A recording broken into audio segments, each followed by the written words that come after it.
Yo mismo tenía mis dudas, porque pensé, a lo mejor don Manuel, cuando publicó esto, estaba hablando de una logia marginal y extraña que igual ya ni funciona, ¿no? Y comprendí... No, sigue en vigor, y el tema es que, según he leído, además Albert Pike y Giuseppe Mazzini, siendo los dos máximos representantes de los Illuminati en su momento, son los que amplían del grado 25 hasta el grado 33, y por lo tanto son los que elaboran todos esos En rituales. concreto Albert Pike, que es el que define los 33 grados y los difunde, y compone un himno a Lucifer, príncipe de la mañana, porque claro, es el que los ilumina, es la visión de la serpiente buena o positiva que nos acompaña en ese recorrido que nos va a perfeccionar.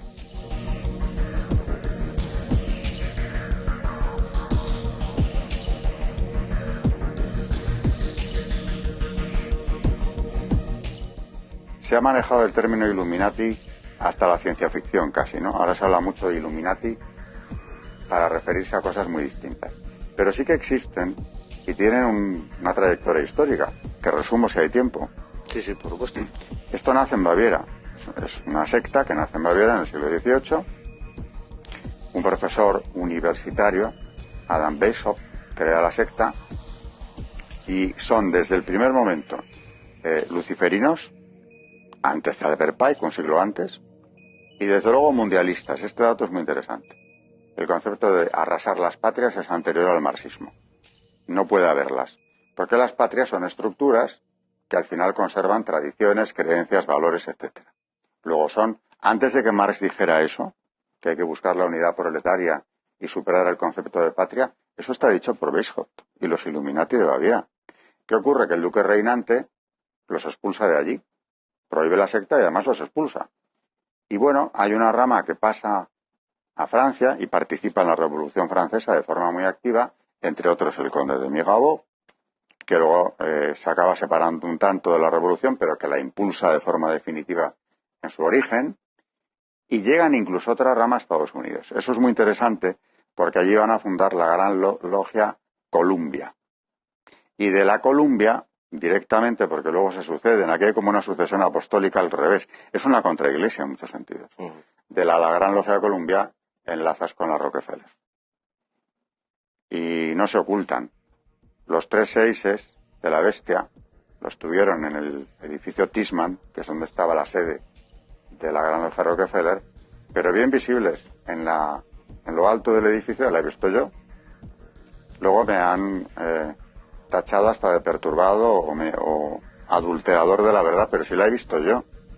Aparte de que, claro, puede seguirle la trayectoria. La quitaron de la Quinta Avenida porque era mucho tenerla allí, iluminada de noche, en rojo, y las 3 seises ahora están en New Jersey, donde está la sede actual de la gran logia Rockefeller.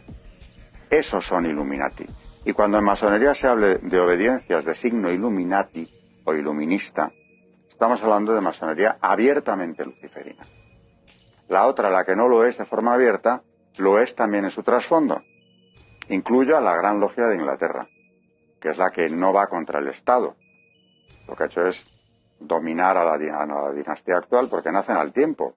Los Hanover llegan a Inglaterra casi coincidiendo con la fundación de la masonería.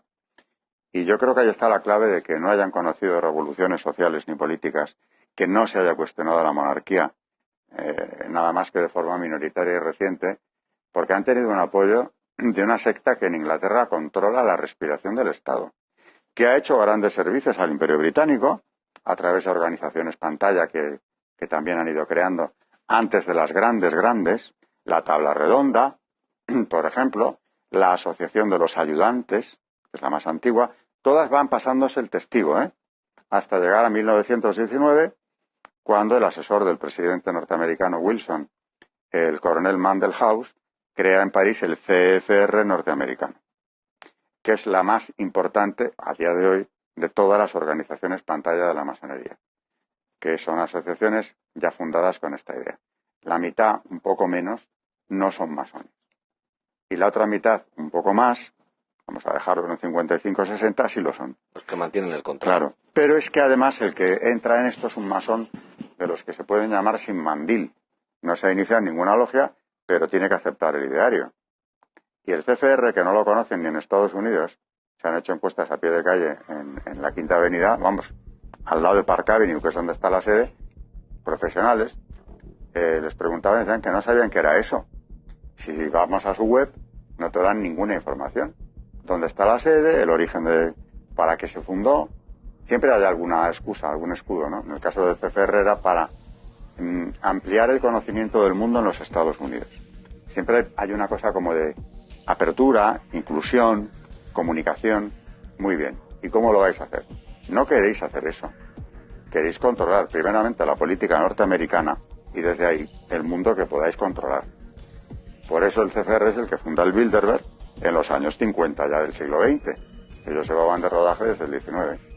El Real Instituto Inglés es la rama británica del CFR. Y por ahí pasa todo político que quiere hacer carrera en los Estados Unidos, aunque no sea masón, incluso aunque rechace abiertamente la masonería. Pero el CFR es un peaje que hay que pasar.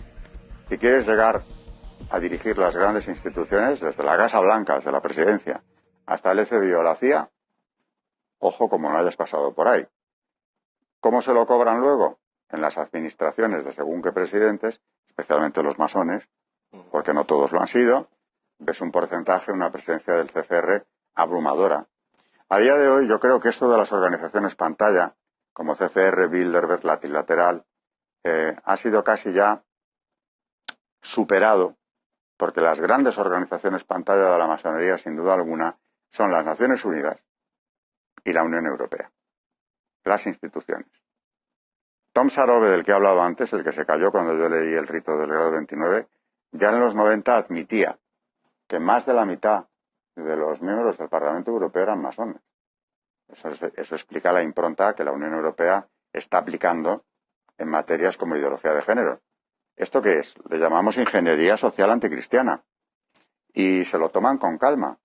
Pero han metido el acelerador desde los 90 para acá, Naciones Unidas en esto a la par que Unión Europea, y están implementando, quieras o no, esa educación.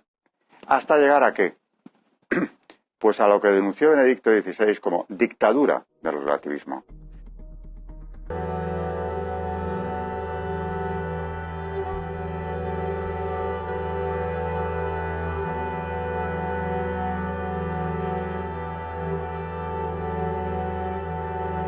Ya lo han conseguido hace tiempo. Lo de ser relativista es lo más democrático y moderno que existe. Sino imponerlo, quieras o no. Las palabras de la señora Celaá, muy recientes aquí en España, hablando de eso de que los hijos no pertenecen a los padres. Eso es puro dictadura del relativismo. Y además ya lo dijo Stalin. Luego, ellos están implementando un sistema totalitario, que es todo aquel que viola la esfera privada del individuo. Aquí quieren privar a los padres de un derecho fundamental que a la vez es un deber, la educación de los hijos. ¿Y esta señora que está siguiendo? Consignas del llamado nuevo orden mundial. Es decir, que esto viene de Naciones Unidas, hay que seguir un poco la trayectoria de sus cumbres, los documentos finales de cada cumbre, el Cairo y Pekín, donde dan instrucciones precisas de lo que hay que hacer. Y es muy curioso que mencionen el hecho en el documento final, de que los gobiernos tienen que apoyar esto y descendiendo a detalles tales como patrocinando series de televisión, es muy curioso, el cine por supuesto, todo el entretenimiento, que es lo que llega al público mayoritario, introduciendo ahí, por ejemplo, la ideología de género. Ya la entendemos porque cualquier serie, española o no, tenemos ideología de género en vena. Es más, los modélicos son siempre las parejas homosexuales, etcétera. Eso no es casualidad. Ni se han puesto de acuerdo todos los directores o las productoras para hacerlo así. Eso es que las directrices vienen de Naciones Unidas. Con lo cual, ¿qué organizaciones pantalla de mayor entidad puede haber que esas? Además, Naciones Unidas para algunos ya es el modelo de gobierno mundial. Les queda dar un paso. Bueno, ellos han pensado, los Illuminati masones mundialistas, podríamos llamarlos hoy para generalizarlo más, que podría haber un paso intermedio de 5 gobiernos mundiales, 3, quizá, Latilateral iba en esa dirección, y lo mejor de todo, al final del proceso, 1, que podría ser Naciones Unidas porque ya tiene todos los elementos, legislativo, ejecutivo y judicial, y lo ponemos a gobernar el mundo, obligándote a aceptar que a tus hijos te los quite el Estado, nada más opuesto a la doctrina de la Iglesia, para educarlos en qué, en sus contravalores.